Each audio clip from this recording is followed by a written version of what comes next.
Once upon a time, Asa, Thor, and Loki set out on a journey from Asgard to Jötunheim. They traveled in Thor's chariot, drawn by two milk-white goats. It was a somewhat cumbrous iron chariot, and the wheels made a rumbling noise as it moved, which sometimes startled the ladies of Asgard and made them tremble. But Thor liked it, thought the noise sweeter than any music, and was never so happy as when he was journeying in it from one place to another. They traveled all day, and in the evening they came to a countryman's house. It was a poor, lonely place, but Thor descended from his chariot and determined to pass the night there. The countryman, however, had no food in his house to give these travelers, and Thor, who liked to feast himself and make everyone feast with him, was obliged to kill his own 2 goats and serve them up for supper.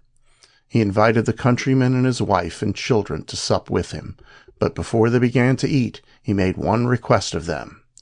"Do not, on any account," he said, "break or throw away any of the bones of the goats you are going to eat for supper."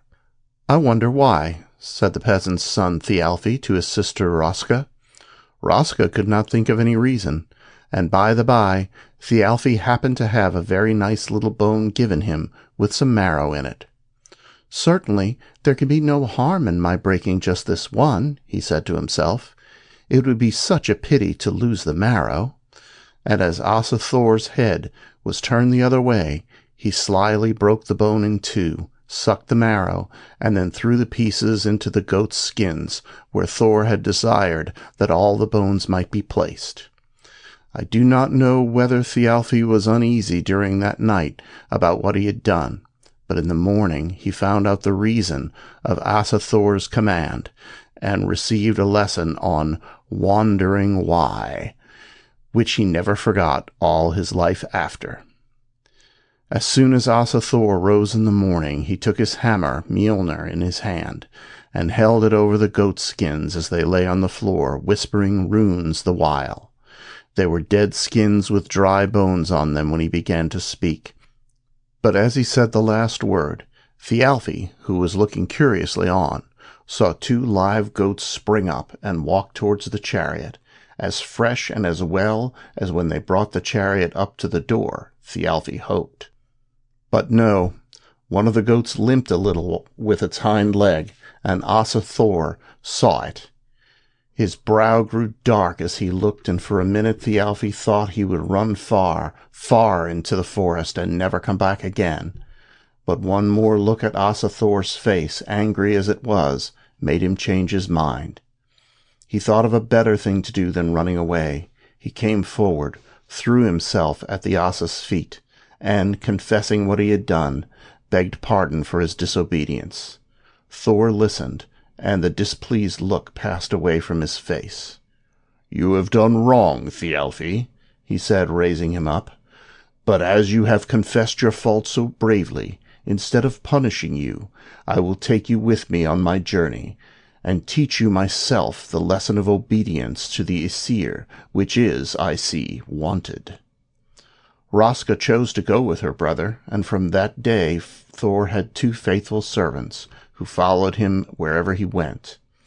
The chariot and goats were now left behind, but, with Loki and his 2 new followers, Thor journeyed on to the end of Mannheim, over the sea, and then on in the strange, barren, misty land of Jötunheim. Sometimes they crossed great mountains. Sometimes they had to make their way among torn and ragged rocks, which often, through the mist, appeared to them to wear the forms of men, and once for a whole day they traversed a thick and tangled forest.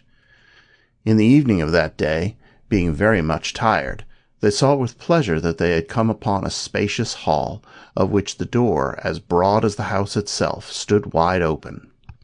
"Here we may very comfortably lodge for the night," said Thor, and they went in and looked about them. The house appeared to be perfectly empty. There was a wide hall, and 5 smaller rooms opening into it. They were, however, too tired to examine it carefully, and as no inhabitants made their appearance, they ate their supper in the hall and lay down to sleep. But they had not rested long before they were disturbed by strange noises, groanings, mutterings, and snortings, louder than any animal that they had ever seen in their lives could make. By and by the house began to shake from side to side, and it seemed as if the very earth trembled. Thor sprang up in haste and ran to the door. But though he looked earnestly into the starlit forest, there was no enemy to be seen anywhere. Loki and Thialfi, after groping about for some time, found a sheltered chamber to the right, where they thought they could finish their night's rest safely. But Thor, with Mjolnir in his hand, watched at the door of the house all night. As soon as the day dawned, he went out into the forest, and there, stretched on the ground close by the house, he saw a strange, uncouth, gigantic shape of a man, out of whose nostrils came a breath which swayed the trees to their very tops. There was no need to wonder any longer what the disturbing noises had been. Thor fearlessly walked up to the strange monster to have a better look at him. But at the sound of his footsteps, the giant shape rose slowly, stood up an immense height, and looked down upon Thor with two great misty eyes like blue mountain lakes. "Who are you?" said Thor, standing on tiptoe and stretching his neck to look up. "And why do you make such a noise as to prevent your neighbors from sleeping?" "My name is Skrymir," said the giant sternly. "I need not ask yours. You are the little Asa Thor of Asgard. But pray now, what have you done with my glove?" As he spoke, he stooped down and picked up the hall where Thor and his companions had passed the night, and which, in truth, was nothing more than his glove, the room where Loki and Thialfi had slept being the thumb. Thor rubbed his eyes, and felt as if he must be dreaming.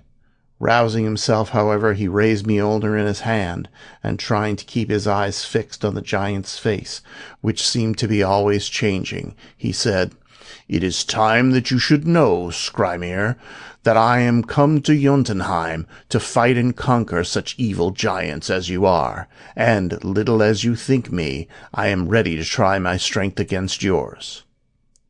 "Try it, then," said the giant, and Thor, without another word, threw Mjolnir at his head. Ah," said the giant, "did a leaf touch me?"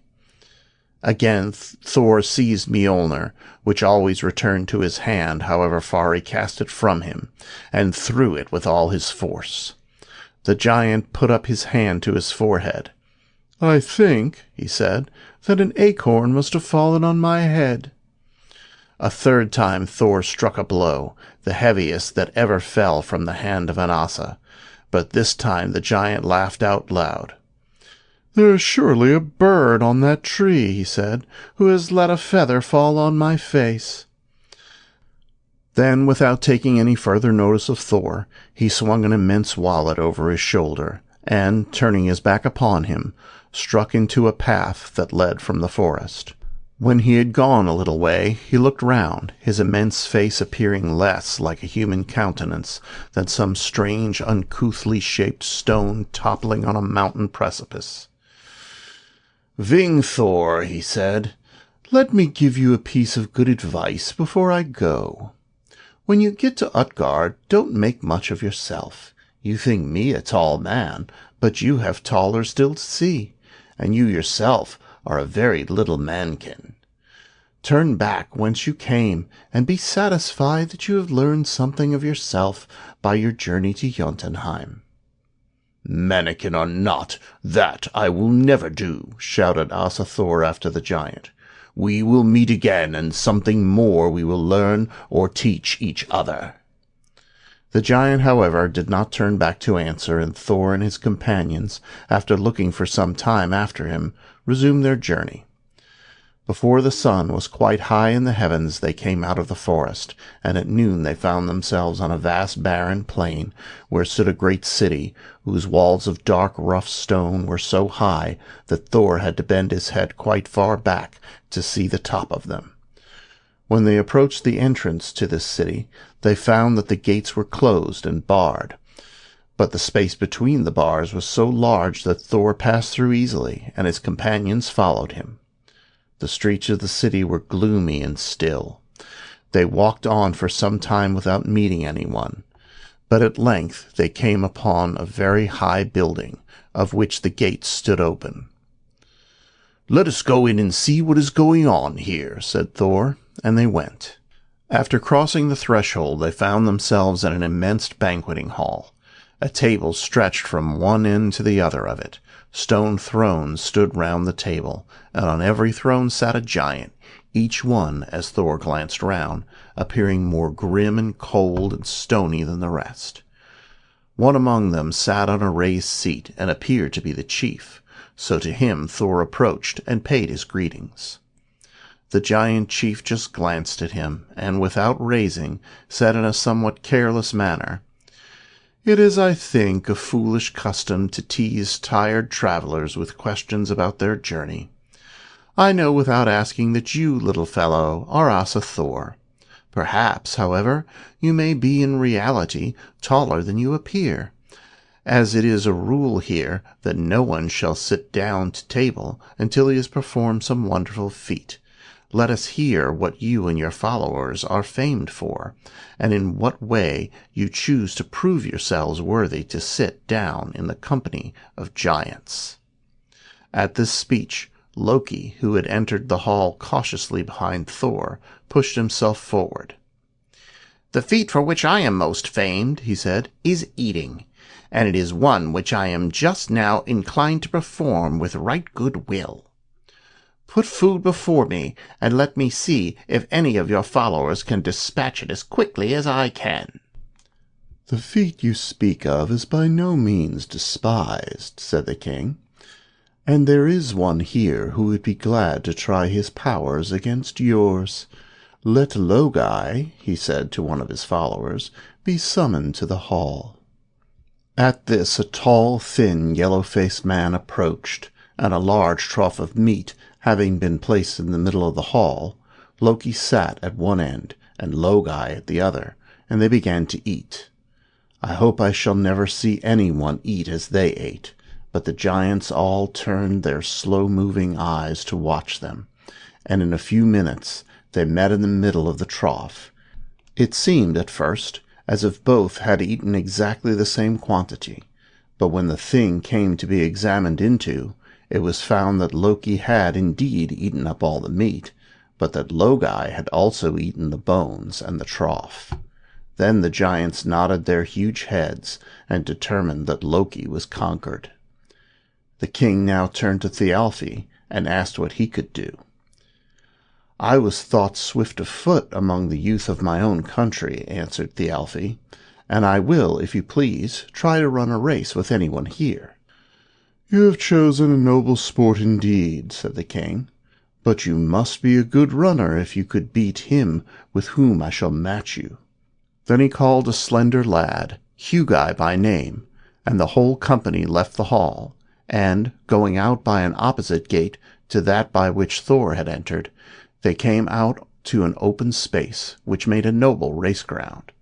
There the goal was fixed, and Thialfi and Utgar started off together.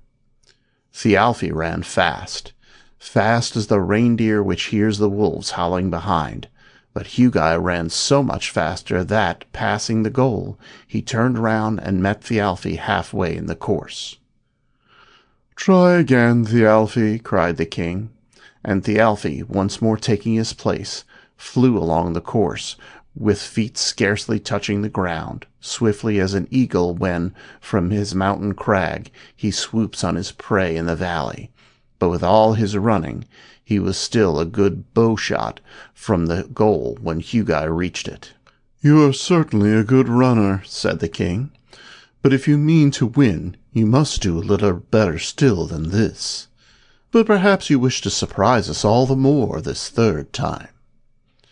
The third time, however, Thialfi was wearied, and though he did his best, Utgar, having reached the goal, turned and met him not far from the starting point. The giants again looked at each other and declared that there was no need for further trial, for that Thialfi was conquered.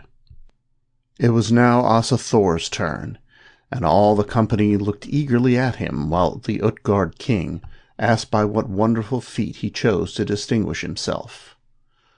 "I will try a drinking match with any of you," Thor said shortly, for, to tell the truth, He cared not to perform anything very worthy in the company in which he found himself. King Utgard appeared pleased with this choice, and when the giants had resumed their seats in the hall, he ordered one of his servants to bring in his drinking cup, called the Cup of Penance, which it was his custom to make his guests drain at a draught if they had broken any of the ancient rules of the society. "There," he said, handing it to Thor. "We call it well drunk if a person empties it at a single draught. Some, indeed, take it 2, but the very puniest can manage it in 3. Thor looked into the cup. It appeared to him long, but not so very large after all, and being thirsty, he put his lips to it, and thought to make short work of it, and empty it in one good, hearty pull. He drank, and put the cup down again, but instead of being empty, it was now just so full that it could be moved without danger of spilling. "Ha, ha! You are keeping all of your strength for a second pull, I see," said Utgard, looking in. Without answering, Thor lifted the cup again, and drank with all his might till his breath failed. But when he put down the cup, the liquor had only sunk down a little from the brim. "If you mean to take 3 draughts to it," said Utgard, "you are really leaving yourself a very unfair share for the last time. Look to yourself, Thor, for if you do not acquit yourself better in other feats, we shall not think so much of you here as they say the Aesir do in Asgard." At this speech Thor felt angry, and seizing the cup again, he drank a 3rd time, deeper and longer than he had yet done. But when he looked into the cup, he saw that a very small part only of its contents had disappeared. Wearied and disappointed, he put the cup down, and he said he would try no more to empty it. "It is pretty plain," said the king, looking round on the company, "that Asa Thor is by no means the kind of man we always supposed him to be." "Nay," said Thor, "I am willing to try another feat, and you yourselves shall choose what it shall be."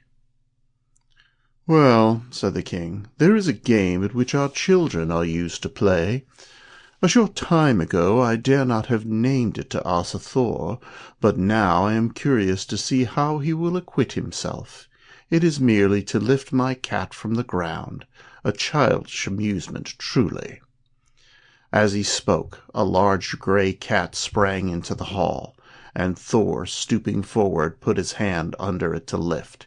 He tried gently at first, but by degrees he put forth all his strength, tugging and straining as he had never done before. But the utmost he could do was to raise one of the cat's paws a little way from the ground. "It is just as I thought," said King Utgard, looking round with a smile. "But we are all willing to allow that the cat is large, and Thor but a little fellow."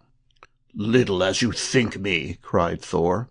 "Who is there who will dare to wrestle with me in my anger?" "In truth," said the king, "I don't think there is anyone here who would choose to wrestle with you.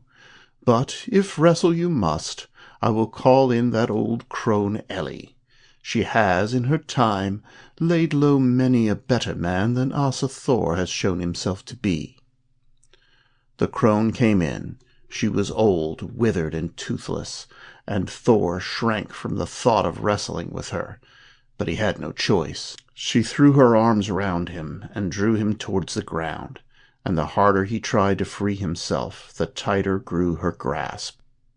They struggled long. Thor strove bravely, but a strange feeling of weakness and weariness came over him, and at length he tottered and fell down on one knee before her. At this sight all of the giants laughed aloud, and Utgard, coming up, desired the old woman to leave the hall, and proclaimed that the trials were over. None of his followers would now contend with Asa Thor, he said, and night was approaching. He then invited Thor and his companions to sit down at the table and spend the night with him as his guests. Thor, though feeling somewhat perplexed and mortified, accepted his invitation courteously, and showed by his agreeable behavior during the evening that he knew how to bear being conquered with good grace. In the morning, when Thor and his companions were leaving the city, the king himself accompanied them without the gates, and Thor, looking steadily at him when he turned to bid him farewell, perceived for the first time that he was the very same giant Skrymir with whom he had met in the forest. "Come now, Asa Thor," said the giant with a strange sort of smile on his face.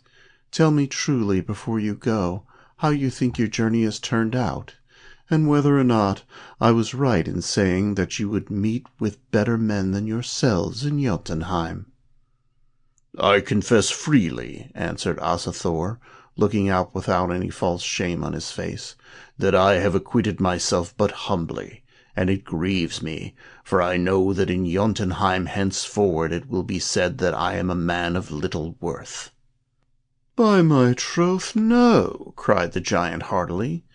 "Never should you have come into my city if I had known what a mighty man of valor you really are. And now that you are safely out of it, I will, for once, tell the truth to you, Thor. All this time I have been deceiving you by my enchantments.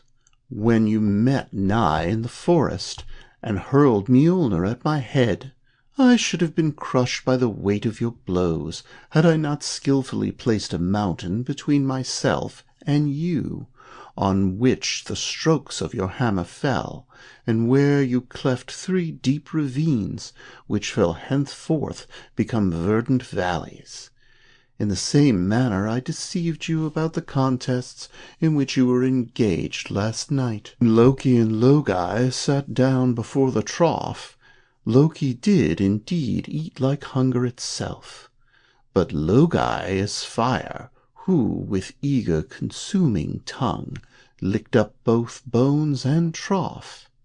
Thialfi is the swiftest of mortal runners, but the slender lad Utgar was my thought, and what speed can ever equal his? So it was in your own trials. When you took such deep draughts from the horn, you little knew what a wonderful feat you were performing. The other end of that horn reached the ocean, and when you come to the shore you will see how far its waters have fallen, and how much the deep sea itself has been diminished by your drow. Hereafter, men watching the going out of the tide will call it the ebb or the drow of Thor. Scarcely less wonderful was the prowess you displayed in the second trial. What appeared to you to be a cat was in reality the Midgard serpent which encircles the world. When we saw you succeed in moving it, we trembled lest the very foundations of earth and sea should be shaken by your strength. Nor need you be ashamed of having been overthrown by the old woman Ellie, for she is old age, and there never has and never will be one whom she has not the power to lay low. We must now part, and you had better not come here again, or attempt anything further against my city, for I shall always defend it by fresh enchantments, and you will never be able to do anything against me." At these words Thor raised Mjolnir and was about to challenge the giant to a fresh trial of strength, but before he could speak, Utgard vanished from his sight, and turning round to look for the city, he found that it too had disappeared, and that he was standing alone on a smooth, green, empty plain. "What a fool I have been," said Asa Thor aloud, "to allow myself to be deceived by a mountain giant." "Ah," answered a voice from above, "I told you you would learn to know yourself better by your journey to Jötunheim. It is the great use of traveling." Thor turned quickly round again, thinking to see Skrymir behind him, but after looking on every side he could perceive nothing but that a high cloud-capped mountain, which he had noticed on the horizon, appeared to have advanced to the edge of the plain.